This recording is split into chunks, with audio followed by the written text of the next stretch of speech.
The Las Vegas Raiders had one of the busiest off-seasons in the NFL. Coaching changes, new philosophy, strategic signings, and a clear message: less madness and more discipline in negotiations. So far, so good, right? Everything went according to plan. But, behind the scenes, some simply unbelievable information came out. Yes, him wanted to wear silver and black. That's right, you heard it. The guy, one of the most dominant wide receivers in the NFL, wanted to play for the Raiders. But then comes the question that no fan can get out of their heads: if the guy wanted to, why didn't it ever happen? And the answer, my friend, is simply unbelievable. Let's understand together this story that is causing a stir in the NFL. DK Metcalf, one of the NFL's most dominant wide receivers, wanted to play for the Raiders. That's right. The player, who has a direct connection to Carroll since their days in Seattle, was willing to wear the silver and black.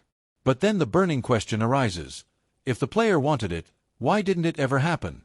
The subject came up during an appearance by Pete Carroll on the Get Got Pod podcast, hosted by none other than Marshawn Lynch and Mike Robinson, two former Seahawks players who have great connections behind the scenes in the NFL. During the chat, Carroll revealed that, after Geno Smith arrived at the Raiders, there were internal conversations about bringing other former Seahawks to Las Vegas. It was at that moment that Mike Robinson dropped a bombshell. "I remember DK wanted to go there," he said, surprising even Carroll himself. The coach, who tried to change the subject afterwards, made the mood in the studio very clear. This information was not supposed to have escaped.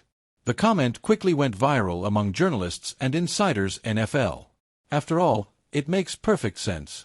Pete Carroll knows DK like few others, and Metcalf himself, with his incredible physical strength and dominant profile, would fit perfectly into the Raiders' offense, which is still struggling to find a number one wide receiver since the departure of Davante Adams. Why didn't the trade happen?